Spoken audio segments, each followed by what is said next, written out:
VLA Ambala जी भी हमारे साथ जुड़ चुकी है। अंबाला मैम, बहुत बहुत स्वागत है आपका आज की इस चर्चा में जुड़ने के लिए और इस कार्यक्रम का हिस्सा बनने के लिए। चलिए, वो 4 विंडो में जो है चारों लोग जो है स्क्रीन पर आ चुके हैं, बहुत शानदार। हाँ, तो मार्केट पे व्यू आपका बाद में लेंगे। अभी चल रहा है मैम हमारा पहला सेगमेंट, उस पर जो है एक एक करके तमाम शेयरों पे हम लोग बातचीत कर रहे हैं। अभी आपसे मैम, जितने ये जो सोलर पावर वाली कंपनियां हैं काफ़ी अच्छा मोमेंटम दिखा रही हैं। एक एक्साइड के अंदर दोबारा जान आती हुई दिखाई दी है। 2025 में काफ़ी बातचीत हुई इसको लेकर के, ईवी को लेकर के, कि इस वजह से डिमांड बढ़ेगी, उस वजह से नहीं चले ना तो हमारा राजा ना एक्साइड। क्या 2026 एक्साइड और हमारा राजा के लिए बेहतर होगा? जिस तरीके से आज बहुत सारी ब्रोकरेज हाउसेस की रिपोर्ट्स भी आई हैं, काफ़ी पॉजिटिव थी यहाँ पर सुबह जब पढ़ रहे थे। आपका व्यू क्या है एक्साइड को लेकर के ma'am? Good morning Vipul ji, good morning to all viewers and panelists. देखिए, आज के डेट में पहले तो डिस्क्लोजर मैं दे देती हूँ। एक्साइड इंडस्ट्री आ गया है अभी 340 पर और डेट है ये आपका 3 फरवरी। इसमें 320 और 30 के रेंज में हम अपने मेंबर्स को रिकमेंडेशन के तौर पर एक बाइंग दे चुके हैं, जिसमें कि मेरे लिए पहला टारगेट मैं यहाँ पर 370 देख रही हूँ, 410 और 450, 450, ये 3 टारगेट्स की एक्सपेक्टेशन है। सो view for me is very clear कि यहाँ से एक bottom buying opportunity Exide industries में बन रही है। अब दूसरा स्टॉक जो आपने बोला है ARM यानी अमर राजा एनर्जी एंड मोबिलिटी, वो स्टॉक भी बहुत ही बॉटम बाइंग अपॉर्चुनिटी आपको दे रहा है। अब ये क्यों मेरे पिक में है? क्योंकि देखिए, जिस तरह से एनर्जी बनेगी, किसी भी सोर्स से बने, उसको अगर आपको डेटा सेंटर वगैरह तक ले जाना है तो आपको बैटरी स्टोरेज लगते ही है। तो it is a kind of जो हुआ एनर्जी पर अगर फोकस बढ़ेगा तो जो बैटरी मैन्युफैक्चरिंग कंपनीज है उनके ऊपर अटेंशन बाय डिफॉल्ट आना है। सो उस चीज को ध्यान में रखते हुए ये दोनों स्टॉक मैंने पिक में रखे हैं and for me it is yet to hit its target, but बहुत ही बढ़िया बाइंग रेंज पर ये आज भी अवेलेबल है। एक्साइड का अभी आपने क्या बताया, अभी करंट लेवल पे खरीद सकते हैं ना? हमने 320 पर खरीदा है और 370 का टारगेट है। तो जो लोग 340 पर, तो वही बोल रही हूँ कि जो 340 पर खरीदना चाहते हैं वो खरीद सकते हैं, लेकिन जो मेरा स्टॉप लॉस है यहाँ पर, मैं यहाँ पर 280 रुपए का स्टॉप लॉस मेंटेन करके चल रही हूँ। अभी आपकी बाइंग क्योंकि 20 रुपए महंगी है, तो आप लोग चाहें तो 305 रुपए का स्टॉप लॉस मेंटेन करके चल सकते हैं, जो कि रीसेंट लो है। 305 का स्टॉप लॉस और टारगेट क्या बताया मैम आपने? 370, 370, 410 और 450। और नजरिया भी पहले टारगेट के लिए मैं सिर्फ 2 महीने का ही लेकर के चल रही हूँ, यानी मार्च आते आते ये 370 आ जाना चाहिए। उसके बाद जो 410 और 450 के भाव हैं, इसको हो सकता है कि 6 महीने या फिर 10 महीने का समय लग जाए। ठीक।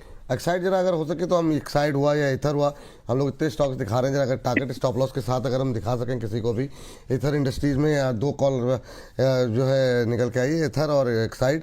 इथर पे 990 का स्टॉप लॉस, 1200 के टारगेट निकल के आए हैं। एक्साइड पे जो है 370, 410, 450 3 टारगेट यहाँ पर दिए जा रहे हैं। 305 का यहाँ पर स्टॉप लॉस जो है वो दिया जा रहा है। चलिए, तो ये बात तो हो गई इसको लेकर के। चलिए, इस बीच अगली चलते हैं जरा अगली कंपनी पे। अच्छा, एक वो तो छूट गया, उसके बाद से जरा बातचीत करते हैं। आईटी को लेकर के हम लोगों ने काफ़ी बातचीत की अंशुल सर के साथ। लेकिन अंशुल सर ये बताइए, जैसे TCS है आज गूगल के ट्रेंड में शामिल है, इन्फोसिस है, TCS में अभी क्या करें? जिनके पास पोर्टफोलियो में पड़ा है रहने दें, क्योंकि ट्रेंडिंग स्टॉक्स पे अगर हम लोग नहीं टच करेंगे तो बाद में फिर लोग ट्रोल करते हैं। तो अभी ये बताइए TCS पे आपका व्यू क्या है? 5-5.5% नीचे अवॉइड करना चाहेंगे? सर, अगर आपके पास 2 मिनट समय हो तो फिर मैं चार्ट शेयर करके। अरे बिल्कुल बिल्कुल सर, बिल्कुल सर, बिल्कुल जी।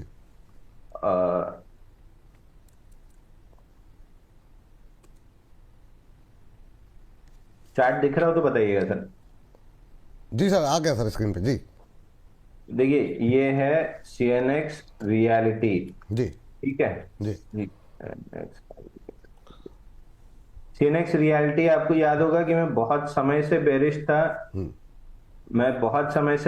था। और क्लियरली अपना ये व्यू था कि वीकली चार्ट पे जैसे ही 862 तोड़ेगा, ये 862 का ये ऊपर वाली लाल लाइन अगर आपको दिख रही हो, ये वाली 862 रुपए, अगर 862 जैसे ही इंडेक्स तोड़ेगा, नीचे 765, ये बहुत तेजी से नीचे आएगा। इस पूरी सेलिंग में आप कोई भी रियलिटी का स्टॉक देख लो, बहुत तेजी से पिटा है। तो अब सेम है CNX IT। माउस देना भाई, ये हिल नहीं रही।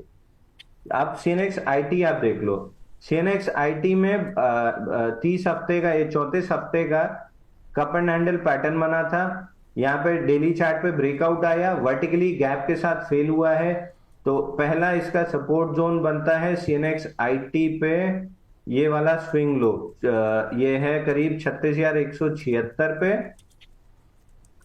36,176 पे, और इसके नीचे आते हैं तो फिर ये जो लो है लगभग 33,600 ये खुलता है। तो जब एफएमसीजी में मैंने आपको दिखाया, इसमें मैंने रियलिटी में मैंने आपको दिखाया सीएनएक्स एफएमसीजी, इसमें जब पिटाई होना स्टार्ट हुई थी वर्टिकली, लगभग सारे स्टॉक पिटे 54,000 ऑड लेवल से 50,000 तक। फिर रियलिटी में यही हुआ, अब आईटी में यही हो रहा है। तो जब इंडेक्स में 4 से 5% की और करेक्शन बाकी है तो क्यों ही किसी स्टॉक को लेने की चेष्टा करना है। आराम से शांति से बैठिए, जब ये इंडेक्स इन लेवल्स को टेस्ट कर ले, अपने सपोर्ट जोन को, और बाउंस बैक करने लगे, उसके बाद लीजिएगा। आप कोई भी स्टॉक खोल के देख लीजिए, इन्फोसिस देख लीजिए, तो इन्फोसिस में लंबी डाउनसाइड अभी खुलती दिख रही है, यहाँ से 5 से 8% की आपको इन्फोसिस में ये ब्रेकडाउन है। इन्फोसिस में लगभग 1485, टीसीएस पर्टिकुलरली आपका सवाल था, नहीं निकला ऊपर में रेजिस्टेंस जोन, और पुल बैक आ रहा है तो वापस 3018 के नीचे बाइंग जोन बनती है। ये नहीं बोल रहा हूँ वो लेवल टेस्ट हो ही जाएंगे, मतलब उसके नीचे हम क्लोजिंग कर ही देंगे या टिक ही जाएगा, बट 3018 के नीचे जब कोई बुलिश पैटर्न बने, कोई हैमर कैंडल बने, कोई आउटसाइड रिवर्सल बने, उसके बाद कोशिश करनी चाहिए। अभी बहुत जल्दी अति उत्साह में कूद जाएंगे, फिर 5% करेक्शन अगर इंडेक्स में आता है तो ये स्टॉक भी आपको वापस से स्विंग लो करीब 2785 2800 के आसपास है, मालूम पड़ा गिरते गिरते वहां मिल गया। तो बाई ऑन सपोर्ट्स या बाई ऑन डिप्स की जगह टेप या सपोर्ट पे आगे जब बुलिश रिएक्शन दे तब बाई कीजिए। थोड़ा सा बिल्कुल बॉटम पे लेने की जगह थोड़ा सा ऊपर मिलेगा बॉटम से, लेकिन एटलीस्ट कंफर्मेशन तो मिल जाएगी। तो अभी आईटी, जैसे पहले एफएमसीजी और रियलिटी एकदम मना कर रहा था, आईटी आज जो गैप डाउन के साथ ब्रेकडाउन आया है, नहीं छेड़ना अगले 2-3 महीने। जी चलिए ठीक है, ये बात है आईटी को लेकर के। ऑटो इंसलरीज में आज हम अच्छी मोमेंटम देख रहे हैं। अंबाला मैम, आप कोई कॉल है मैम? जी मैम। ओके, तो आरआर केबल्स है, इसको आज हम लोग 1480 के आसपास की इस रेंज में 92 हो गया 1400, मतलब फिर एक रेंज दे देती हूँ क्योंकि टारगेट भी वैसे ही है। 1450 से 1500 की इस रेंज में आप इसको खरीदारी का व्यू लेकर चल सकते हैं। अभी 1490 पर है फिलहाल के लिए। यहाँ पे जो इंट्राडे का टारगेट मैं देख पा रही हूँ वो है मेरे लिए 1570 का, और स्विंग के हिसाब से अगर आप देखेंगे तो 1700 का टारगेट आपको यहाँ पर दिख सकता है, दिख जाएगा मोस्ट लाइकली। स्टॉप लॉस यहाँ पर थोड़ा सा बड़ा है विपुल जी, क्योंकि मूवमेंट हो गया दिन भर के मूव में, और यहाँ पर हमें एक स्टॉप लॉस 1370 रुपए का मेंटेन करके 1570 और 1700, ये दो टारगेट्स के लिए हम इसमें वेट कर सकते हैं। पहला टारगेट 2 से 3-4 दिन का ही है, और दूसरा टारगेट में अगर आप चाहें तो 1 से 1.5 महीना वेट कर सकते हैं। मोमेंटम में रहा तो जल्दी भी हिट हो जाएगा, लेकिन प्रोबेबिलिटी है कि आपको 1.5 महीने तक सेकंड टारगेट का वेट करना पड़ सकता है। और आपने स्टॉप लॉस बताया 1370, 1370 1370 एग्जैक्टली। ओह चलिए, शानदार रैली, इंट्राडे हाई पे ट्रेड करता हुआ 1490 अब देखने को मिल रहा है, 1491 देखने को मिल रहा है, 0.5% की तेजी यहाँ पर आरआर केबल में 1570, 1570 का जो टारगेट आपने दिया है ये इंट्राडे के लिए है। इंट्राडे स्विंग में खरीदना, स्विंग में ही है। मैं इंट्राडे में बाइंग इसलिए रेकमेंड नहीं करती, स्विंग में ही खरीदो, हो जाए तो बुक कर लीजिएगा, इतना जरूर है। ठीक है, 1-2 दिन 3 दिन के लिए अपना आप खरीद सकते हैं स्विंग ट्रेड के लिए। 1490, 1492 अब देखने को मिल। हाँ, एक और चीज, डिक्सन टेक्नोलॉजी बॉटम बाइंग कराई थी 10,200-500 की रेंज में, 11,500 का टारगेट दिया था, हिट हो गया विपुल जी, लेकिन अभी भी होल्ड कर सकते हैं। अगर आप इसमें हैं तो अपना ट्रेलिंग यूज कर लीजिए एक 10,800 पर and hold it for 12,000, and इसके साथ साथ ट्रेल करते करते 14,000 के लिए भी आराम से डिक्सन टेक में वेट किया जा सकता है। ठीक, तो ये है डिक्सन टेक्नोलॉजी को लेकर आए, लेकिन पहले जरा आरआर केबल की कॉल जो है जरा एक बार फिर से दिखा दीजिए। 1570 ये आपको स्विंग ट्रेड में देखिए 1495 अब हो गया, 5% की तेजी यहाँ पर देखने को मिल रही है। 1570 और 1 से 1.5 महीने का टारगेट यहाँ पर दिया गया है 1700 का, 1700 के आसपास के टारगेट यहाँ पर निकल करके आए हैं। दूसरे टारगेट के लिए 1570, 1570, 1700 और स्टॉप लॉस 1370 सब आपकी स्क्रीन पर लिखा हुआ है, नोट डाउन कर लीजिए। 1495 के आसपास का लेवल अभी देखने को मिल रहा है आरआर काबिल में। चलिए, ऑटो इंसल्रीज अगला सेक्टर है जो कि काफ़ी अच्छा करता हुआ दिखाई दे रहा है। गैब्रियल इंडिया पे जानना चाहेंगे अमित सर की राय। सर, गैब्रियल में आज अच्छा मोमेंटम देखने को मिल रहा है, एक बार जरा नज़र डालिएगा क्या कह रहा है चार्ट, कुछ अभी भी यहाँ पर कोई गुंजाइश है क्या? 8% के आसपास की तेजी अब देखने को मिल रही है, 973 का लेवल। और जेबीएम ऑटो आप देख लीजिएगा सर, अंशुल सर, कि जेबीएम ऑटो में क्या करें। और अंबाला मैम, जमुना ऑटो, ये सिर्फ लेवल पे, ताकि एक दो शेयर और भी हैं कई सारे, तो 11 बजे से पहले समाप्त करने हैं हमको ये, तो सारे शेयरों पे हम कवरेज कर लें। अमित सर, आपकी टिप्पणी पहले। विपुल जी, अभी मैं एक आईटी सेक्टर पे भी अपनी टिप्पणी देना चाहूंगा। आईटी सेक्टर बाजार एक्सेप्टेंस नहीं दे रहा है, लेकिन जो चार्ट पैटर्न बने हुए और जो सेटअप बना हुआ है, लग रहा है यहाँ से 10-12% तक का करेक्शन दे सकता है। आज उसकी शुरुआत हो चुकी है, तो थोड़ा सा संभल के रहिएगा। अगर आईटी सेक्टर में निवेश करना चाहते हैं तो हो सकता है आगे जाकर। तो सभी गैब्रियल आपकी स्क्रीन पर है, 8% के आसपास की तेजी देखने को मिल रही है। तो ये अक्रॉस द बोर्ड जितने ऑटो इंसल्री से जुड़े हुए जो शेयर्स हैं उसमें काफ़ी शानदार, काफ़ी अच्छा मोमेंटम आता हुआ यहाँ पर दिखाई दे रहा है। इस बीच जो है और कुछ एक सेक्टर्स, आज ऑयल एंड गैस में भी अच्छी तेजी है, उस पर हम सेकेंड हाफ में बातचीत करेंगे। हमारे एक दर्शक हैं ट्रेन इंडियन साहब, उनकी टिप्पणी आई है और वो कह रहे हैं कि विपुल सर नमस्ते, आप डिफेंस को कैसे भूल गए, ये धोखा है सर। तो कोई धोखा नहीं है सर, अभी जब उस पर भी बातचीत होगी। लेकिन अंशुल जी जुड़ चुके हैं हमारे साथ। अंशुल सर, अभी पता नहीं क्या समस्या आ रही है, सारे गेस्ट जो है आज नेट कनेक्शन का शिकार हो रहे हैं, आपका व्यू जानना चाहेंगे सर। आप ही बोल दीजिए गैब्रियल पे तब तक। मैं वही आईटी वालों को अभी वही बुला रहा था सर कि आरटीओ आ नहीं रहा है, उसके बाद भी जूम रिस्पॉन्ड नहीं कर रहा है। खैर, आपने शायद गैब्रियल और जेबीएम ऑटो पूछा था। गैब्रियल में 902 रुपए का मेजर सपोर्ट था, 50 वीक मूविंग एवरेज का। 3 हफ्ते वहां पे टाइट रेंज बना के बाउंस बैक कर रहा है, ऊपर में 1030 तक बाउंस बैक कर सकता है। और अगर 1030 निकल गया तो 1100 रुपए तक आराम से बाउंस बैक आ जाएगा। दूसरा आपका सवाल था जेबीएम ऑटो पे। जेबीएम ऑटो में यहाँ पे भी बाउंस बैक बन रहा है। बाउंस बैक प्रोबेबली 1-2 दिन और कंटिन्यू रहेगा। ऊपर में 50 वीक मूविंग एवरेज 650 के आसपास है, वहां तक बाउंस बैक कर सकता है। 610 का एक रेजिस्टेंस है, बस वो निकल जाए तो 650 तक निकल जाएगा। चलिए, ये बात जो है जेबीएम सर, फिर अब आप से गैब्रियल और जेबीएम पे तो बात हो गई, आपसे संपर्क टूट गया था। अमित सर, जरा आप जमुना ऑटो देखिए सर। जमुना ऑटो भी ऑटो इंसल्री में अच्छा प्रदर्शन करता हुआ दिखाई दे रहा है, और बहुत सारे लोग जो छोटे शेयर पसंद करते हैं उनकी रेंज में भी है 125 के आसपास का 129 का लेवल देखने को मिल रहा है, 2.25% की तेजी। आपका व्यू क्या होगा सर जमुना ऑटो को लेके? सर, जमुना ऑटो अभी यहाँ से 133 रुपए तक तो बड़ी आसानी से बढ़ सकता है। इसका फ्रेश ब्रेकआउट इसकी क्लोजिंग डिफाइन करेगी 136 रुपए के ऊपर। अगर 136 रुपए के ऊपर आने वाले दिनों में क्लोज हो पाता है तो हो सकता है हम इसमें एक अच्छी खासी रनअप देखें 165 रुपए तक की। अगर किसी को लॉन्ग करना है तो विपुल जी, अभी इसने जो 114 रुपए के आसपास की बॉटम क्रिएट किया है, उसके स्टॉप लॉस से 175 रुपए के लिए होल्ड कर सकते हैं। लेकिन स्टॉप लॉस जरूर लगाइएगा, 114 के नीचे इसका टेक्निकल सेटअप खराब हो जाता है और सीधे 100 रुपए तक के टारगेट दिखते हैं। जब बात यहाँ पर निकल के आई है जमुना ऑटो को लेके। अरे मैम के पास चलते हैं। मैम, जरा मैं आपसे सोच रहा था पहले सुजलॉन पूछूंगा ग्रो, आप ग्रो पे बताइए, क्योंकि ग्रो पे आपने उस दिन जो है कहा था कि आप एग्जिट कर लें। अब दोबारा एंट्री करने की कोई चांसेस हैं या अभी अवॉइड ही करेंगे आप, या फिर अभी अवॉइड करूंगी मैं, अभी पूरा 1 क्वार्टर वेट करूंगी। अच्छा, तो असर देखना है कि इस चीज का एसटीटी इंक्रीज होने का असर कितना आया है। 1 क्वार्टर आप पूरा। पर मैम, अगर मान लीजिए कि जैसे एसटीटी का आप कह रही, मुझे मतलब ये हो सकता है मैं गलत हूँ, कि शायद सरकार को ये पता था कि अब डील तो होने जा रही है और बड़ी संख्या में लोग जो है ट्रेड करेंगे, और इसी वजह से उन्होंने एसटीटी बढ़ा दिया। तो जो लोग ट्रेड करने वाले हैं और बाजार में अपॉर्चुनिटी रहेगी, तो क्या वाकई में डेंट पड़ता हुआ दिखाई देगा क्या? इनके डेफिनेटली विपुल जी, इनके नंबर्स पे तो असर पड़ेगा।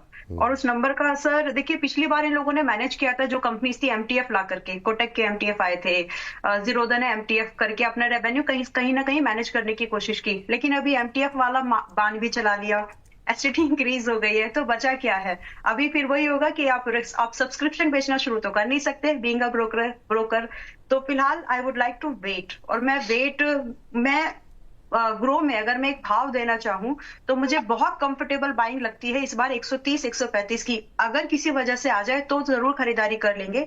इस बीच में हो सकता है कि ये ऊपर चला जाए। वैसे 185 का मैंने पहला टारगेट दिया था, 184 पॉइंट समथिंग गया ये, तो पहला टारगेट हिट नहीं हुआ, 50 पैसे से रह गया समथिंग, बट इट्स ओके।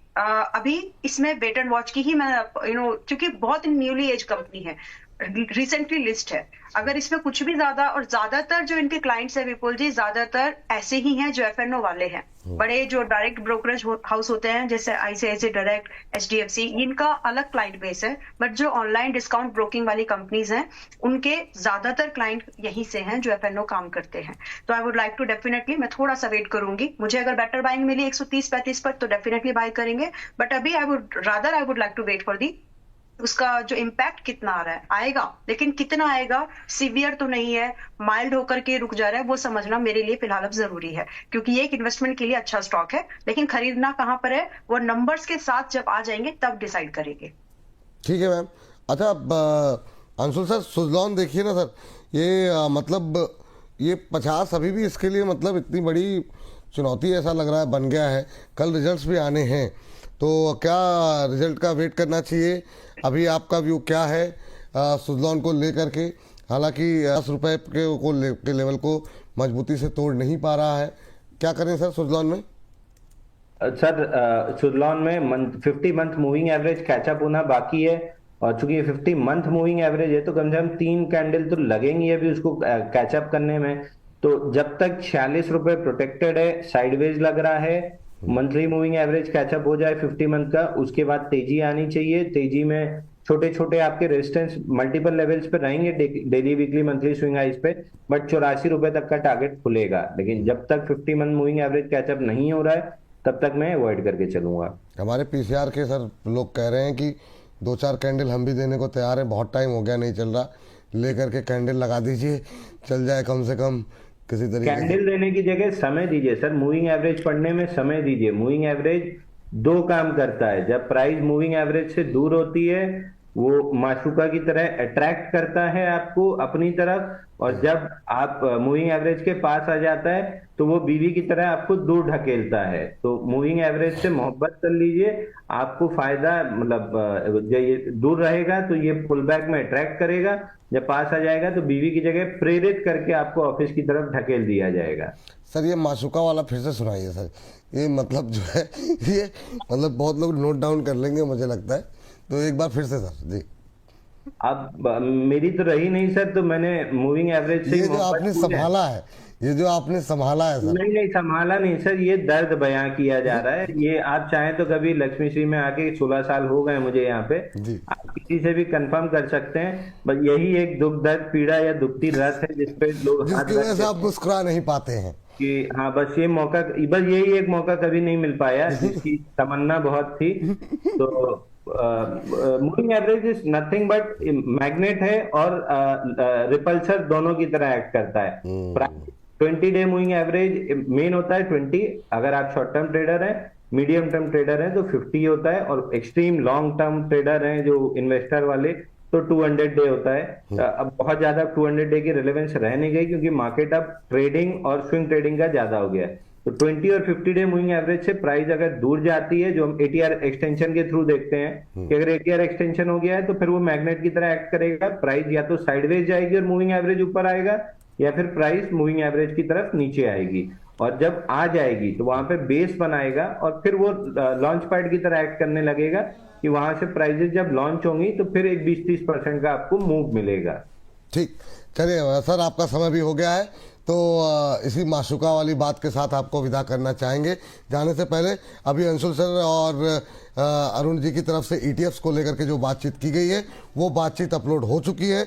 अगर आप भी गोल्ड सिल्वर ETF को लेकर के समझना चाह रहे हैं, चार्ट्स क्या कह रहे हैं और आगे चल के क्या राय रहेगी, इसको लेकर के आप ये सेगमेंट अपलोड हो गया, जाके देखिए। और अंशुल जी और अरुण जी दोनों का मानना है कि सिल्वर ETFs में फिर आएगी गिरावट, ये जो है जो ऊपरी स्तर है वहाँ से फिर फिसलता हुआ दिखाई दे सकता है। कौन से लेवल पे प्रॉफिट बुक करना है, कहाँ से गिरावट आएगी, इसके लिए आप जाकर के सेगमेंट देखिए, कमेंट बॉक्स में टिप्पणी कीजिए और लगातार बने रहिए। अंशुल सर, आज हो गई है 4 तारीख, 2 दिन बाद अंशुल जी हमारे साथ जुड़ रहे हैं। 7 तारीख को वेबिनार है। सर, जाने से पहले डिस्क्लोजर के साथ जरा बताइए क्या कुछ खास रहने वाला है इस वेबिनार में। यही चीज सर, मूविंग एवरेज के ऊपर लंबा डिस्कशन होगा कि कैसे मूविंग एवरेज से दूरी प्राइस को मूविंग एवरेज की तरफ खींचती है और कैसे मूविंग एवरेज के पास आने के बाद मूविंग एवरेज लॉन्च पैड की तरह एक्ट करता है।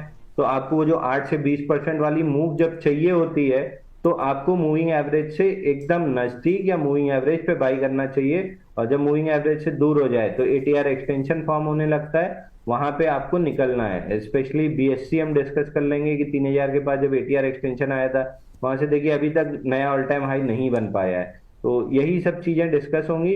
बाकी आज जो भी स्टॉक डिस्कस किए हैं कोई भी मेरे पर्सनल पोर्टफोलियो में नहीं है। जो सलाह आपको दी है वही लगभग सभी लोगों को दी है, तो कोई कॉन्फ्लिक्ट ऑफ इंटरेस्ट है नहीं। बाकी हाँ, वही जो सलाह आपको दी है वही सभी को दी है। जी चलिए, बहुत बहुत शुक्रिया, बहुत बहुत धन्यवाद आपका आज की इस चर्चा में जुड़ने के लिए और अपनी राय देने के लिए। चलिए आखिरी गए, अब 2 मिनट में जरा फटाफट 1-2 सवाल लेकर के जो है इस सेगमेंट से फिर हम अगले सेगमेंट की तरफ रुख करेंगे, जिसमें बहुत लोग जो कह रहे हैं PSU स्टॉक, उस पर बातचीत करेंगे। लेकिन मैम जरा आप देखिए, आर पावर आज अच्छे मोमेंटम में है, क्या करना चाहिए? क्या जो लोग दूरी बना चुके हैं दोबारा एंट्री लेने का कोई गुंजाइश है क्या यहाँ पर? आर पावर को लेकर के आपकी टिप्पणी क्या रहेगी? ऑल राइट, एनर्जी से ही जुड़ा हुआ कहीं ना कहीं एक स्टॉक है MRPL। 160-65 पर बाय लिया था। AU में भी रिकमेंडेशन दी थी, 185 का टारगेट था, वो हिट हो गया है आज। तो अभी अगर आप लोग होल्ड करना चाहते हैं, क्योंकि टारगेट हिट होने के बाद बुक करें या ना करें एक सवाल रहता है, तो क्योंकि अभी अभी हिट हुआ, अभी 187 पर है, 185 वाज द टारगेट, तो अभी भी आप इसको होल्ड कर सकते हैं। लेकिन ट्रेडिंग आज का इंट्राडे लो लगा करके 150-175 का ट्रेडिंग लगा करके फ्रेश बाय नहीं करना है। तो ये एक व्यू है। वैसे विपुल जी, आजकल आप वो टारगेट हिट वाला वो स्टैंप नहीं लगवा रहे। मैम इतने ज़्यादा हो जा रहे हैं ना कि मतलब वो स्टैम्प की वो जो मुहर है वो घिस गई है, तो वो नई मुहर बनने के लिए भेजी हुई है कि वो मुहर नहीं आ जाए, उसके बाद से वो टारगेट हिट वाले लगाए। वो चूंकि हमारे पास समय रहता है लिमिटेड, पता लगा कि आधा कार्यक्रम हमारा नहीं मैम, लेकिन उसको आगे हम प्रैक्टिस में लगाएं, क्योंकि काफ़ी ज़्यादा कंटेंट हो जा रहा है और वो उसमें थोड़ी प्रोड्यूसर साहब बेचारे परेशान हो जा रहे हैं कि पहले मतलब बाय कॉल दिखाएं या पहले मोहर लगाएं टारगेट हिट की, इस वजह से नहीं हो पाया। ये सर मेरा सवाल आर पावर। और सर आपके लिए भी मैं सवाल जो है एक जरा निकाल के रख लूँ। सर जेपी पावर देख लीजिएगा, 2 छोटे शेयर रख लिए हैं इसमें, जेपी पावर जरा देख लीजिएगा। अब मैम पहले आर पावर। ठीक है, तो देखिए सिर्फ ये ट्रेडिंग कॉल है और ये सिर्फ इसलिए क्योंकि एनर्जी चल रहा है, इन्वेस्टमेंट का आइडिया इस पे बिल्कुल भी नहीं है। ये चीज बोल दिया। इसके बाद यस, आज आर पार में 10% चल गया है ये, बट हिम्मत करके मैं एक छोटा सा एक्सपोजर कम कर लो, क्योंकि रिस्क आपका यहाँ पर 12% होने जा रहा है करंट बैंक लेवल से। स्टॉप लॉस आपका है यहाँ पर 26 रुपए का, करंटली चल रहा है 31 रुपए पर, तो आपका रिस्क ज्यादा है, रिवॉर्ड भी आपको मिल सकता है। It's just a trading call, investment नहीं है। 2 बार बोला ये बात। यहाँ से आपको टारगेट 36 का मिल सकता है, एक पहला टारगेट। दूसरा टारगेट क्लोज टू लगभग 43 का। अगेन थर्ड टाइम बोल रही हूँ, इन्वेस्टमेंट नहीं है, ट्रेडिंग कॉल ही है।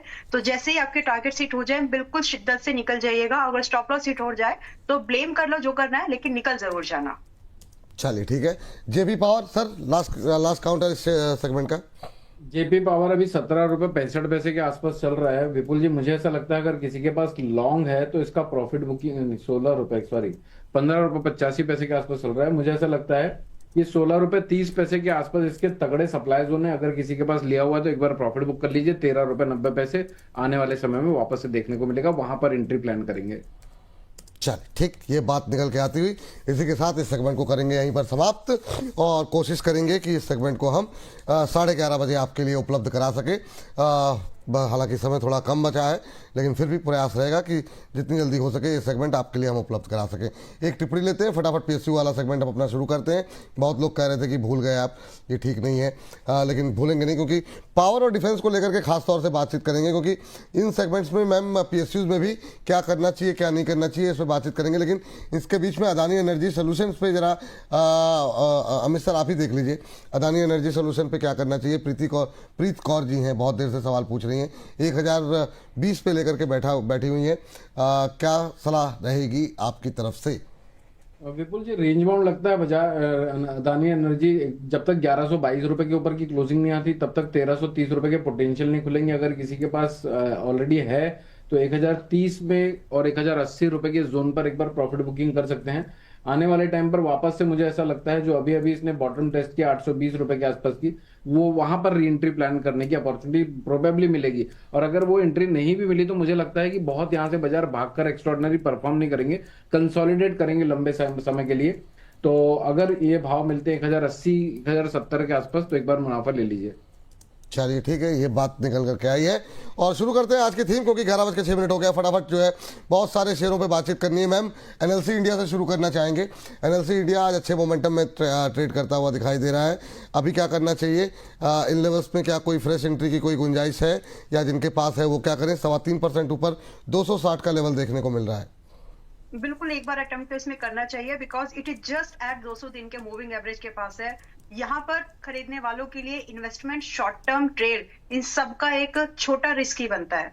तो आप इसको एक बार भुनाने की कोशिश बिल्कुल कर सकते हैं। और दूसरी इंपॉर्टेंट चीज, सेक्टर 22 के मल्टीपल्स पर है और ये स्टॉक आपका 13 के मल्टीपल्स पर है। तो प्राइस वाइज, वैल्यूएशन वाइज फिलहाल ये ठीक ठाक है। द कंसर्न इज कि ईयर ऑन ईयर बेसिस पे प्रॉफिट मिसिंग है। तो एक क्वार्टर अगर आप इन्वेस्टमेंट करने का प्लान कर रहे हो, क्योंकि मैंने शॉर्ट टर्म इन्वेस्टमेंट तीनों की बात की है, तो अगर आप इन्वेस्टमेंट का प्लान कर रहे हो तो एक रिजल्ट, क्वार्टरली जो रिजल्ट आएंगे उसको जरूर ट्रैक करना। नाउ 260 के पास में खरीद सकते हैं। स्टॉप लॉस जो मेंटेन करना है बहुत छोटा है इसके पॉसिबल रिवार्ड की अपेक्षा, 230 रुपए का, यानी यहां से 30 पॉइंट का स्टॉप लॉस मेंटेन करो। एंड जो पॉसिबल टारगेट है, पहला टारगेट 25 पॉइंट का दिखता है, यानी 285 का दिखता है मुझे। तो डिफरेंस है 1:1 में भी थोड़ा सा डिफरेंस है, सुटेबल हो तो ही करिए। तो 285 रुपए का टारगेट, और इन्वेस्टमेंट के जरिए जा रहे हैं तो आप लगभग यहाँ पर 345 रुपए का एक सेकेंड टारगेट एक्सपेक्ट कर सकते हैं। तो फिलहाल के लिए it's a good buying opportunity. Financial ठीक ठाक उतने नहीं है, वैल्यूएशन ठीक है, प्राइस ठीक है। एक क्वार्टर का रिजल्ट, सेकंड टारगेट का जरूर देखना। बाकी फर्स्ट टारगेट के लिए तो आप स्विंग ट्रेड कर सकते हो। फिलहाल 260 पर बाय है, 285 का पहला टारगेट, 330 का, 230 का स्टॉप लॉस। ठीक। चेन्नई पेट्रो, अमित सर आपके लिए चेन्नई पेट्रो में अभी क्या करें? आज 4% से ज्यादा की तेजी, 880 के आसपास का लेवल देखने को मिल रहा है। और मैम, आप एमआरपीएल तब तक निकाल के रख लीजिए, सिर्फ लेवल्स पे आप बातचीत करेंगे क्योंकि समय की थोड़ी कमी रहती है, तो फटाफट जो है बातचीत करते रहेंगे। चेन्नई पेट्रो पे अभी सर क्या राय रहेगी अमित सर आपकी? बिल्कुल जी, 900 रुपए के आसपास 900 रुपए तक बढ़ सकता है अभी ये स्टॉक। 900 रुपए के ऊपर की क्लोजिंग आती है तो ये एक्सपांशन मोड पे या फिर ओवरबॉट जोन पे जाएगा। तो मुझे ऐसा लगता है अगर शॉर्ट टू मीडियम टर्म की अवधि के हिसाब से अगर किसी ने लिया हुआ है तो 890 से 910 रुपए की रेंज पर एक बार प्रॉफिट ले ले, और हफ्ता 10 दिन अगर कंसोलिडेट करता है बाजार 900 रुपए के ऊपर स्टेबल होता है, तब हम इसमें फ्रेश एंट्री लॉन्ग प्लान करेंगे। चेन्नई पेट्रो पे ये राय।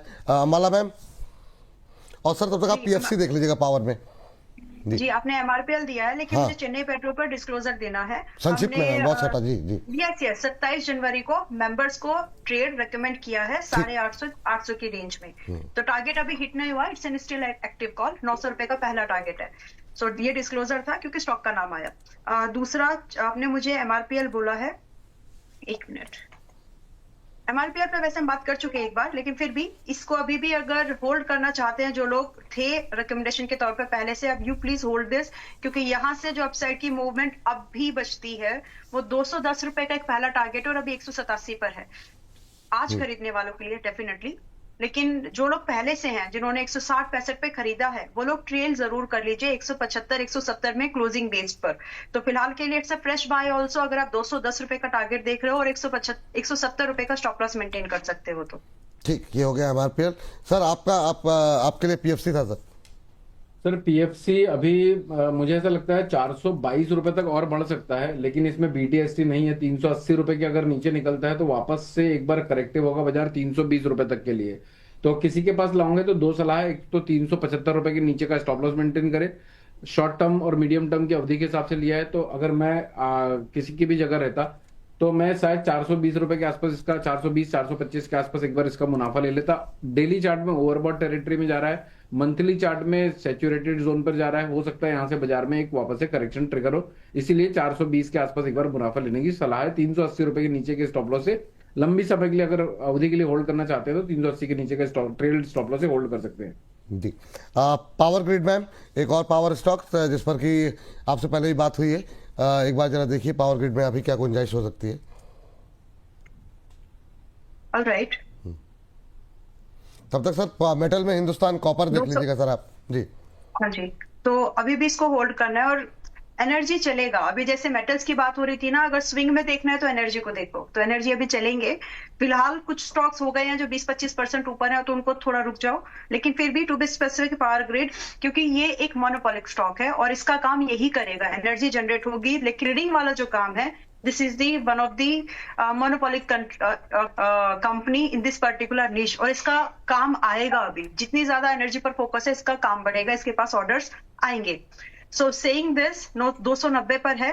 ट्रेडिंग के लिए अभी महंगा हो गया है डेफिनेटली, लेकिन इन्वेस्टमेंट के लिए मुझे अभी महंगा नहीं लग रहा है, बिकॉज आई कुड सी कि इसे आपको 310 रुपए से लेकर के लगभग बड़े टारगेट्स हैं, लगभग 400 रुपए तक के भाव 1 साल से लेकर के आपको 1.5 साल के अंदर में आने चाहिए। एंड डोंट ट्रेड इट, इसको ट्रेड मत करो, इसमें इन्वेस्टमेंट ही करो, तभी आप शांति से इसका जो मूवमेंट है उसको एनकैश कर पाओगे। ट्रेड करोगे तो फंस जाओगे, क्योंकि ये एक हाई बीटा स्टॉक है और आपको परेशान कर देगा वरना।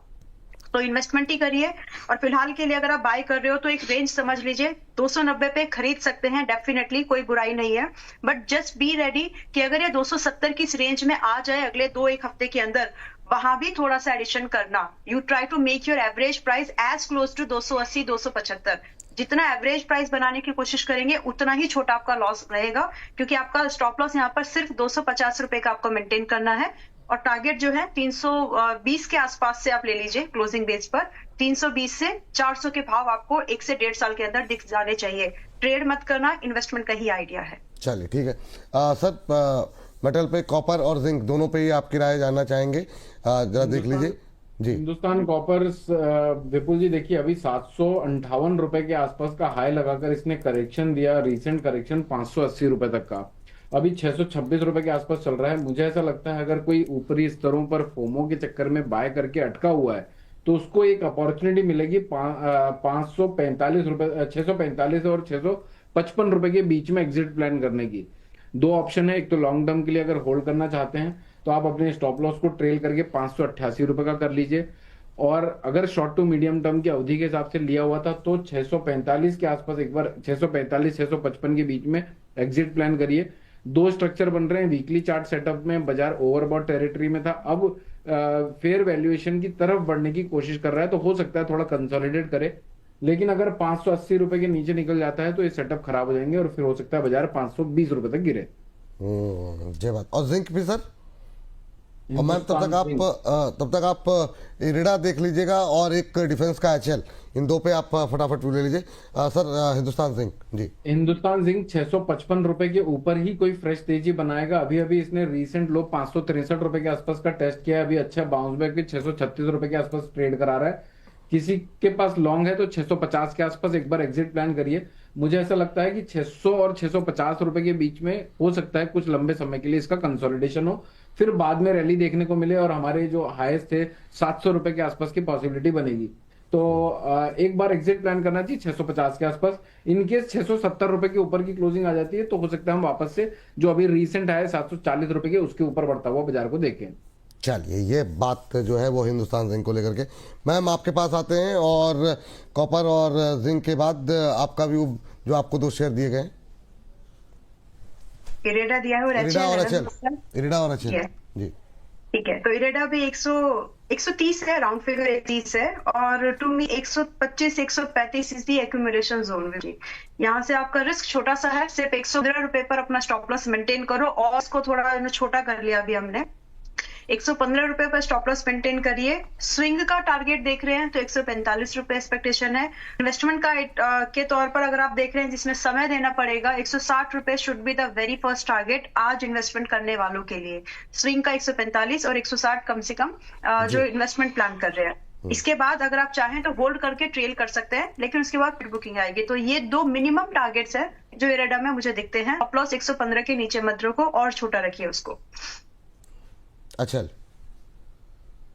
यस, तो एचएएल अभी आगे HL अभी आ गया 4200 के पास में। तो फिलहाल इसमें फ्रेश बाइंग नहीं मैं रेकमेंड करना चाहती, क्योंकि इसको ये ब्रीच नहीं करना चाहिए था। 4400 का ये जो भाव था ब्रीच नहीं होना चाहिए था। It was a kind of accumulation zone, breach हो गया।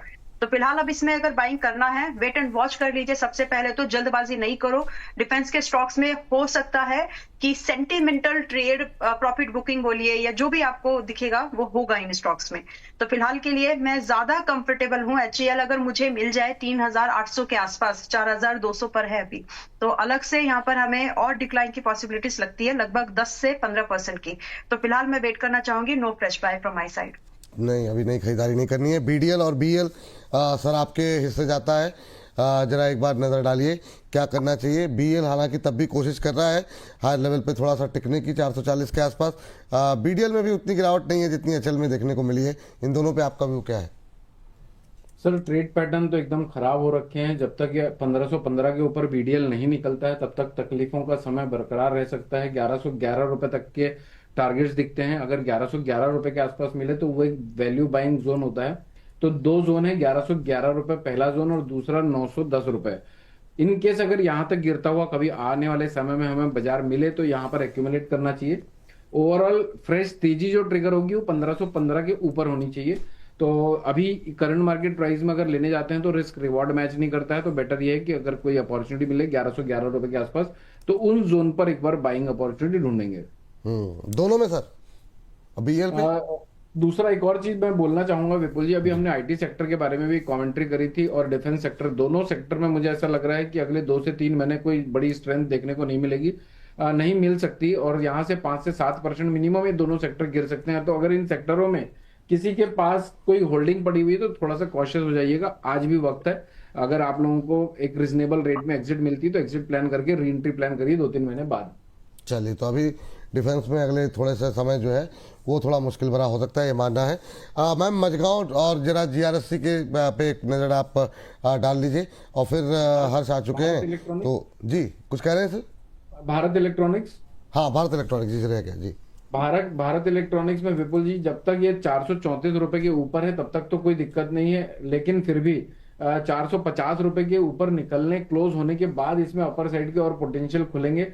वरना बाजार 420 और 460 रुपए के बीच में घूमता हुआ नजर आ सकता है। कोई बहुत अच्छे सेटअप नहीं दिख रहे हैं कि आज कल और परसों और कुछ दिनों में बाजार फ्रेश ब्रेकआउट दे दे, एक्यूमुलेशन होता हुआ नजर आएगा। लॉन्ग टर्म के प्रोस्पेक्ट से अगर किसी के पास लिया हुआ है तो कोई दिक्कत नहीं है। अभी तक ट्रेड सेटअप खराब नहीं हुआ है। अभी रिसेंट लो 406 रुपए का है। जब तक उसके नीचे निकल के क्लोज नहीं हो जाता तब तक लंबा होल्ड कर सकते हैं। ठीक मैम, GRSC मझगांव। ओके, तो इसके साथ साथ कुछ स्टॉक्स रिकमेंडेशन दे सकते हैं अगर कुछ स्टॉक हाँ, ठीक है? बहुत संक्षेप में जी मैम। ओके, तो ब्लिस GVS है जो आज 182 के पास में है। जी। यहाँ से एक शॉर्ट टर्म ट्रेड बनता है। हाँ। तो यहाँ पर खरीद करके 52 के आसपास में खरीद के, स्टॉप लॉस हमको थोड़ा सा बड़ा है विच इज 160 का स्टॉप लॉस है, जहां से पॉसिबल टारगेट 200 का एक पहला टारगेट और लगभग 220 रुपए का सेकंड टारगेट एक्सपेक्ट कर सकते हैं। 200 से 220 ना मैम? हाँ जी, ये जी। दो टारगेट्स यहाँ पर देख और सकते stop हैं। loss क्या करंट दिया प्राइस मैम जो आपने? कि 160 160 रुपए, बस एक- इससे नीचे रखने की जरूरत नहीं है, बस इट्स इनफ। चलिए 160 रुपये अभी चल रहा है, 182 रुपये 77 पैसे के आसपास। तो 1.25% के आसपास की मजबूती है। लेकिन अंबाला जी का मानना है यहाँ से 18 रुपये ऊपर पहला टारगेट, 200 के टारगेट के लिए यहाँ पे खरीदारी करके चलने की सलाह है। उसके बाद 220 के लेवल देखने को मिल सकते हैं। लेकिन आपको जो स्टॉप लॉस फॉलो करना है उसका अवश्य रखें ध्यान। और स्टॉप लॉस यहाँ पर है 160 का, 22 रुपये नीचे का, 23 रुपये नीचे का एक स्टॉप लॉस रखें। यहाँ पे खरीदारी करने की सलाह है। 200 220 दो टारगेट आपको यहाँ पर दिए गए हैं। फिलहाल 182.80 का भाव यहाँ पर देखने को मिल रहा है। 220 का टारगेट, 220 के टारगेट, दो टारगेट दिए गए और 160 का स्टॉप लॉस अभी फिलहाल के लिए 182-83 के बीच में ट्रेड करता हुआ। जैसे यहाँ पर कोई तेजी के साथ अप मूव या डाउन मूव आएगा हम इस दोबारा स्क्रीन पर लेकर के आएंगे। और अगर अम्बाला जी कुछ बदलाव करना चाहेंगी और तो भी हम इसको स्क्रीन पर लेकर के आएंगे, नजर रखिए यहाँ पर। लेकिन मैम संक्षिप्त टिप्पणी मझगांव और GRSC को लेकर। मझगांव पहले मेरी स्क्रीन पर है 2400 के आसपास रहा है लगभग। एंड यहाँ से विपुल जी थोड़ा सा या तो ब्रेक प्ले करिए, सिंपल स्टेटमेंट है, जो कि 2600 के पार है। 2600 के ऊपर क्लोज करेगा तब आप फ्रेश लॉन्ग करेंगे, वहां से 2400 का स्ट्रेस रहेगा। तो अभी ब्रेकआउट नहीं हुआ है।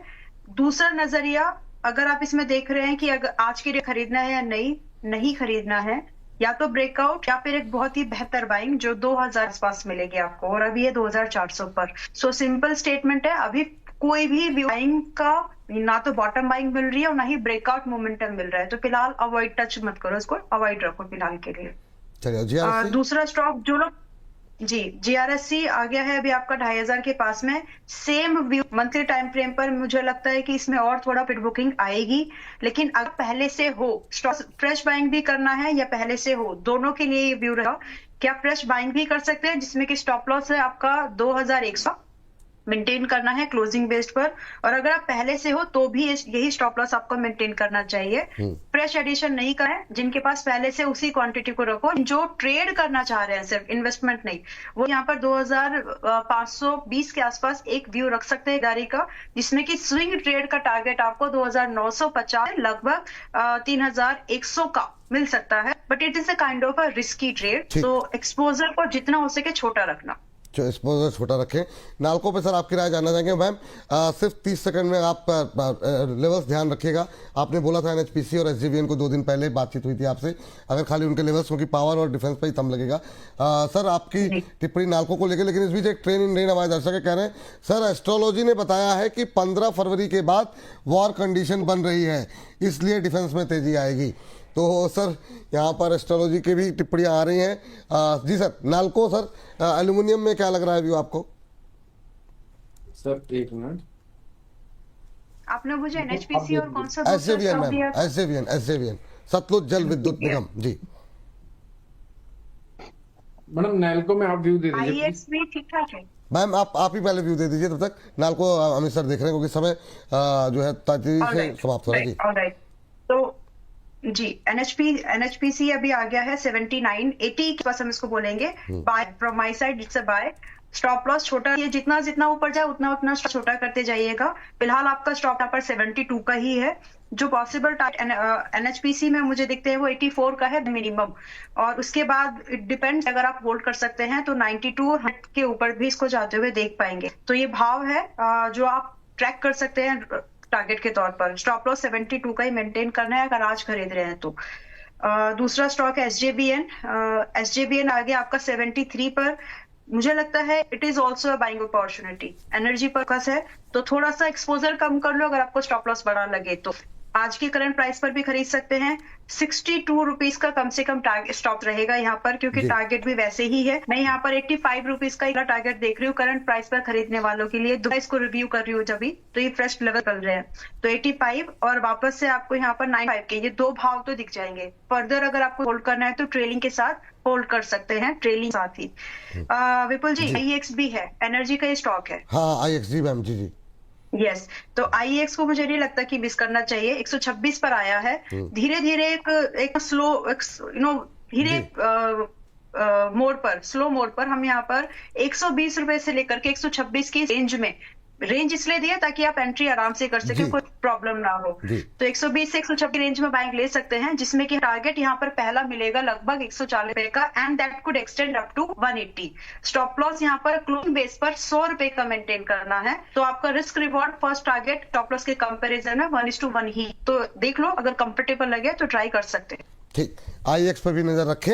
अभी जो है एकदम से स्पाइक भी आया है, ऑलमोस्ट फ्लैट अप ट्रेड करता हुआ 126 का लेवल देखने को मिल रहा है। सभी देखिए स्क्रीन पर दिखा भी दिया हमने आपको।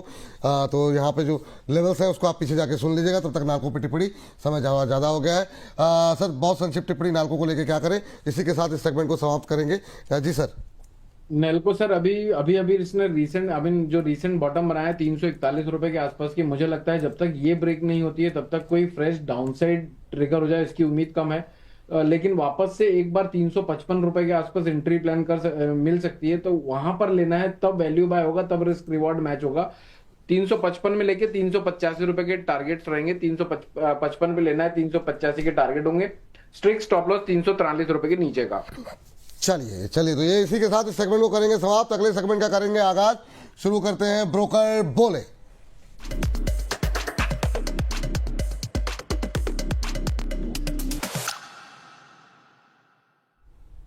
ब्रोकर बोले खास पेशकश हमारी हर्ष आ चुके हैं हमारे साथ जो है तमाम ब्रोकर्स की राय लेकर के, और आज बहुत अच्छे अच्छे शेयर हैं जिन पर बातचीत हम करने जा रहे हैं। हर्ष, आज की पहली कंपनी, उसका सेक्टर कौन सा होगा? जी, बेसिकली यहाँ पर जो है टेलीकॉम सेक्टर इंडस टावर की बात कर लेते हैं हम यहाँ पर। और आप देखिए इंडस टावर की जो रिपोर्ट आई है उसमें CLSA की यहाँ पर जो है उन्होंने अपनी बातें रखी हैं यहाँ पर। और अगर आप CLSA को देखें यहाँ पर तो आउट परफॉर्म की रेटिंग है, और जो टारगेट है वो 560 रुपए प्रति शेयर के भाव का दिया जा रहा है यहाँ पर। इन्होंने कुछ चीजें बताई। तो सबसे पहले तो ब्रोकरेज है CLSA काफी हाई कन्विक्शन रख रहा है स्टॉक के ऊपर। दूसरी चीज इन्होंने कहा जिस तरीके से यहाँ पे कोर रेवेन्यू बढ़ता हुआ दिखा है वो काफी पॉजिटिव पॉइंट है। जो रिपोर्टेड एबिटा होता है, जो रियल नंबर्स दिखाता है यहाँ पे, बेसिकली जो पुराने बकाये के जो एडजस्टमेंट होता है उसके बारे में इन्होंने बताया कि काफी जो रिपोर्टेड एबिटा है वो काफी अच्छा दिख रहा है इनको। इसके अलावा एडजस्टेड जो एबिटा है यहाँ पर वो भी करीब 13% बढ़ता हुआ दिखा है यहाँ पे। अब इन्होंने कहा है कि जिस तरीके से टेनेंसी एडिशन होते हुए देखें, बेसिकली जो टावरों के ऊपर जिस तरीके से एंटीना लगाए जाते हैं तो उसकी जो चीजें जो यहाँ पे होती है उससे कमाई होती है। तो उन्होंने कहा है कि जो टेनेंसी एडिशन है वो 6005 के आसपास पहुंचता हुआ दिखा है, तो नंबर जो है काफी बड़ा है ये। इसके अलावा वोडाफोन आइडिया में जिस तरीके से AGR को लेकर राहत मिली है, ये एक पॉजिटिव ट्रिगर है यहाँ पे। साथ ही कंपनी जो है, अगर आप नेट कैश फ्लो की बात करें तो काफी अच्छा नंबर है 3400 करोड़ के आसपास का। और उन्होंने कहा कि कंपनी जो है दोबारा डिविडेंड देने का विचार बना रही है, शुरू करना जा रही है। चले, तो इंडस टावर आउट परफॉर्म की रेटिंग 560 के लक्ष्य अभी से यहाँ मौजूदा ओवर लेवल से करीब 100 रुपए के आसपास, 120 रुपए ऊपर के टारगेट निकल के आ रहे हैं। अमित सर, आप देखिए जरा इंडस टावर पे क्या व्यू है आपका, और CLSA की इस रिपोर्ट से क्या आप सहमत हैं? यस, सहमत हूँ सर। ये लेकिन इसका वैल्यू बाय जो होता है ये करीब करीब 405 रुपए के आसपास का होता है। तो 405 रुपए के आसपास मिले तो 560 रुपए के टारगेट के लिए ले सकते हैं, कोई दिक्कत वाली बात नहीं है। अच्छा स्टॉक है, 390 रुपए के नीचे ओवरऑल नहीं लगता है। तो 405 से 390 के बीच में एक्यूमुलेट करना है 560 रुपए के टारगेट के लिए। चलिए ठीक है, ये बात इंडस टावर को लेकर के निकल के आई है। और इसके बाद चलते हैं अगले सेक्टर, अगली कंपनी की तरफ। अगली कंपनी कौन सी होगी हर्ष? माफ कीजिएगा, एक्साइड की हम लोग मैं मतलब क्या ही माफ करूंगा, मेरी हालत तो आपसे भी बुरी हो रखी है इस समय, लेकिन मुझे लगता है हमारे दर्शक हम दोनों को भी माफ कर लेंगे। जी, एक्साइड की हम लोग बात कर लेते हैं। यहाँ पर न्यूमरा की रिपोर्ट है, खरीदारी की सलाह है, 398 रुपीज प्रति शेयर के भाव के उन्होंने लक्ष्य दिए हैं। और इनका साफ तौर पे कहा है इन्होंने अपनी रिपोर्ट में, जो Q3 में जो कामकाजी मुनाफा है, जो अनुमान था, जो एक्सपेक्टेशन थी उसके करीब रहा है बिल्कुल। यहाँ पे ऑटो सेगमेंट में कंपनी ने बहुत अच्छी ग्रोथ दर्ज करी है, मजबूत ग्रोथ दर्ज करी है। साथ ही इंडस्ट्रियल बिजनेस की अगर आप बात करें यहाँ पर, तो रिकवरी की आने वाले क्वार्टर्स में, Q4 में एक उम्मीद जताई जा रही है। यहाँ पे वैल्यूएशन जो है इन्होंने कहा कि हमें काफी आकर्षक लग रहे हैं यहाँ पे। अगर FY28 के हिसाब से आप अर्निंग पर शेयर देखें तो वो करीब 10 गुना के आसपास ट्रेड कर रहा है यहाँ पे। तो इसलिए इन्होंने FY26 से लेकर 28 के बीच में earning per share compound annual growth rate के हिसाब से अगर देखा जाए तो वो 17% बढ़ाने का अनुमान एक दर्ज कराया जताया है यहाँ पर। एक साइड को लेकर के हमने अभी थोड़ी देर पहले भी बातचीत की थी, और टारगेट जो है वो 50-60 रुपए ऊपर के निकल करके आते हुए। अंबाला मैम, क्या व्यू रहेगा एक्साइड को लेकर के? आप पॉजिटिव व्यू है आपका, क्या न्यूमरा की राय से सहमत है या इनसे ऊपर के टारगेट दे रही हैं आप? मेरे टारगेट इनसे ऊपर के एग्री, अपसाइड की मूवमेंट की, लेकिन टारगेट उन्होंने सिर्फ एक साल के नजर से 398 का दिया है। मेरी प्रेडिक्शन है कि 370 से लेकर के 450 टारगेट दे सकता है एक साल के लगभग के पीरियड में। तो टारगेट थोड़े छोटे हैं बट अपसाइड मूवमेंट से आए हैं। चलिए ठीक है, तो ये बात एक साइड को लेकर के यहाँ पर निकल के आई है। दोनों शेयर लेकिन काफ़ी रिटेल फ्रेंडली हैं, काफ़ी लोगों की क्वेरीज रहती है। जब वोडाफोन का इशू चल रहा था तो इंडस पे बहुत लोग थे, एक्साइड पे लंबा समय हो गया लोगों को होल्ड करते हुए, नहीं चला 2025 में, लेकिन अब काफ़ी पॉजिटिव रिपोर्ट्स आती हुई। अगली कंपनी हर्ष कौन सी होगी? जी, गेल की बात कर रहे थे, सरकारी PSU कंपनी है। हम लोग देखें यहाँ पर तो HSBC की रिपोर्ट आई है, खरीदारी की सलाह 235 रुपए के लक्ष्य दिए हैं। अब इन्होंने रिपोर्ट जो है थोड़ी मिक्स एंड मैच के हिसाब से देखें अगर हम लोग, तो इन्होंने कहा कि जो नतीजे रहे हैं वो फीके रहे हैं। यहाँ पर जो Q3 के नतीजे आए हैं, रेवेन्यू पे सबसे ज्यादा दबाव देखने को मिला है यहाँ पे, और जो सबसे ज्यादा चोट देखने को मिली है वो कामकाजी मुनाफे पे देखने को मिल रही है। अब ये कहना है कि बिजनेस को चलाने में जिस तरीके की जो दिक्कतें कंपनी को चुनौतियां आ रही हैं, वो एक जो चीज है वो एक चिंताजनक स्थिति है। यहाँ पे पेट्रोकेमिकल और नेचुरल गैस की जो मार्केटिंग है वो घटती हुई दिखी है यहाँ पर। लेकिन इन्होंने ये कहा जो गैस ट्रांसमिशन बिजनेस है वो एक मजबूत स्थिति दिखा रहा है यहाँ पर। आगे चल के जो है कुछ क्वार्टर्स में जो है स्थिति बदलती हुई, टर्न अराउंड की स्थिति दिख सकती है यहाँ पे। साथ ही इन्होंने कहा कि डिविडेंड के जरिए कंपनी ने अभी जो है निवेशकों को जोड़ा हुआ है अपने साथ। चलिए, तो ये है गेल, एक और आज शेयर, ये पूरा सेक्टर ही आज हम देख रहे हैं, ऑयल एंड गैस वो जितने जुड़ी जो कंपनियां हैं, अच्छा मोमेंटम है। और ये भी ऐसा शेयर जिसपे कि काफ़ी क्वेरीज रहती है। अमित सर, HSBC की रिपोर्ट, 235 के टारगेट्स, आपका एनालिसिस, आपका व्यू क्या है गेल को लेकर के? विपुल जी, टारगेट तो लग जाएंगे लेकिन इसमें लगेगा टाइम, और करंट मार्केट प्राइस में फुल कैपेसिटी से नहीं लेना चाहिए। मान लीजिए किसी को 10 रुपए इन्वेस्ट करने हैं तो यहाँ पर 3 रुपए ही इन्वेस्ट करने चाहिए, यानी 30%। एक लेवल है नीचे 153 रुपए का, यहाँ पर भी एक बार संभव आना तो यहाँ पर अनदर 30% इन्वेस्ट कर सकते हैं। अगर 150 रुपए का आंकड़ा करता है तो एक पॉसिबल टारगेट 143 के आसपास का रहेगा, यानी 143 रुपए। तो ये 3 लेवल्स में आप लोग एक्यूमुलेट कर सकते हैं, लंबे समय की अवधि के लिए होल्ड करना पड़ेगा। 235 एक्सपेक्टेड है, लग सकता है, लेकिन इसके लिए कम से कम 4 से 5 क्वार्टर लग सकते हैं, और प्रोबेबली ज्यादा। 4 से 5 क्वार्टर यहाँ पर लग सकते हैं, ये सलाह जो है राय यहाँ पर निकल के आती हुई। अब वक्त हो गया है आज के आखिरी चौथे शेयर के बारे में जानने का, और देखते हैं ये 3 शेयर जो बताए गए, तीनों के तीनों ही रिटेलर्स के पोर्टफोलियो में काफ़ी बड़ी संख्या में है। बहुत लोग तो गेल में SIP भी कर रहे हैं। जो हमारे पास सवाल आते हैं उसके आधार पे ये मेरी टिप्पणी है। जी, हर्ष, अगली company, last company Bajaj finance की बात कर लेते हैं, आखिरी कंपनी है यहाँ पर। मॉर्गन स्टैनली की रिपोर्ट है, ओवरवेट की सलाह है, 1195 के इन्होंने यहाँ पर टारगेट्स दिए हैं यहाँ पर। अब इन्होंने जो कहा है क्रेडिट कॉस्ट में जो है वो तेज गिरावट की उम्मीद जताई है इन्होंने अपनी रिपोर्ट के अंदर, लेकिन कहा है कि एसेट क्वालिटी में जो है लगातार जो है आप ग्रॉस NPA की बात करें, नेट NPA की बात करें, उसमें एक सुधार देखने को मिल रहा है। लोन ग्रोथ जो है वो सपोर्ट कर रही है यहाँ पर नंबर्स को, लेकिन इन्होंने जो है ओवरऑल अगर आप FY26 के हिसाब से देखें तो अपना जो अनुमान है EPS के हिसाब से वो घटा दिया है। लेकिन इन्होंने कहा कि कंपनी की प्रोविजनिंग जो है वो भी बढ़ती हुई यहाँ पर दिखी है, और जो यहाँ पे प्रोविजन कवरेज रेशियो होता है, PCR रेशियो जो है वो बड़ा है यहाँ पर, और ये जो है कोविड के लेवल तक पहुंचता हुआ दिखा है यहाँ पर। तो बेसिकली यहाँ पर जो है ये चीज़ जो है इन्होंने अपनी रिपोर्ट में डाली है, और ये कहा है कि रेगुलर जो है क्रेडिट कॉस्ट जो है वो धीरे धीरे उसमें जो रेगुलर बेसिस पे सुधार आता हुआ दिखेगा। यहाँ पे आने वाली तिमाहियों के हिसाब से देखें यहाँ पे तो क्रेडिट कॉस्ट जो है वो नॉर्मल होने की उम्मीद हो सकती है, लेकिन टाइम लगेगा इस चीज़ पर।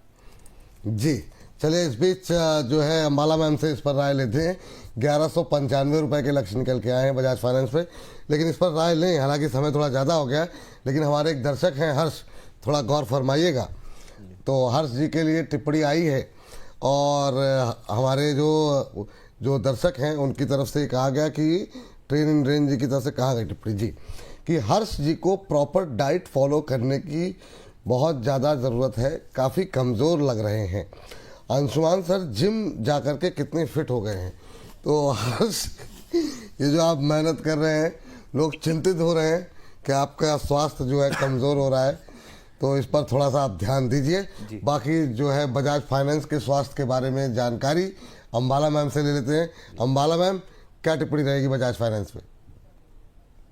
इसको लॉन्ग करने की बिल्कुल है। टारगेट जो इन्होंने दिए हैं 1200 राउंड फिगर हम 1195 1200 तक के टारगेट ये दे रहे हैं। I agree with it. और जो माइक्रोफाइनेंस कंपनीज हैं उनका थोड़ा सा बढ़ेगा, उसका 2 कारण मैं दे सकती हूँ यहाँ पर। बजट में कुछ रिलैक्स नहीं था सैलरीड क्लास के लिए या फिर मीडियम्स के लिए, तो डेफिनेटली जिस तरह से इन्फ्लेशन बढ़ रहा है दरकिनार किया गया है, तो लोग डिपेंडेंसी क्रेडिट की तरफ और जाएंगे। सो सेइंग दिस, जितनी माइक्रो वाली कंपनीज है या जो ज्यादा स्टेबल कंपनीज है उन पर अपने रख सकते हैं। वो बजाज फिनसर्व भी हो सकते हैं, बजाज भी हो सकते हैं, जो मेरी ऑटो वगैरह सेक्टर्स को भी फेंसिंग करती है। सो आई पॉजिटिव आउटलुक, बट ये इन्वेस्टमेंट की कैटेगरी का स्टॉक है, not a trade type of stock. Trade की कैटेगरी अलग होगी, इन्वेस्टमेंट की अलग।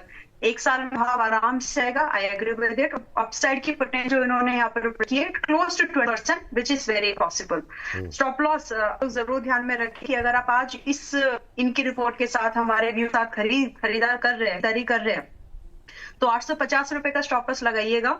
और कम से कम अगर ये स्टॉक आज के बाद आपको 920-30 60 पर चल रही 920-30 पास भी मिले तो भी खरीदारी कर सकते हैं।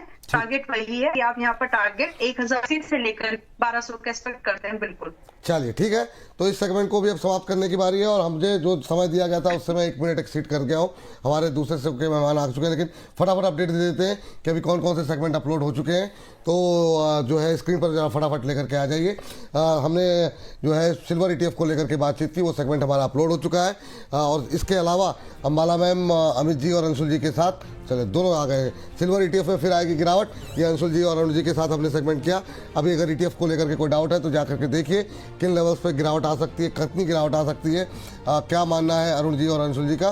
तो अभी ईटीएफ को लेकर क्या, सोने चांदी को लेकर क्या करना चाहिए वो वहाँ पे आपको मिल जाएगा। लेकिन अभी 11:30 बजे 5 मिनट पहले हमारा ये सेगमेंट आ चुका है। बड़ों पर भरोसा करें या फिर छोटों पर लगाएं दांव, को किस तरह के शेयरों को चुनना चाहिए, और इसमें जो है आपको तमाम जो है आज के ट्रेंडिंग स्टॉक पे बातचीत की गई है। Sheela Foam, Avanti Feeds, Ether Industries, Acme Solar, Exide, Amar Raja, TCS, Gabriel, JBM Auto, Groww, Suzlon, R Power, JP Power जैसे शेयरों पे हुई है बातचीत।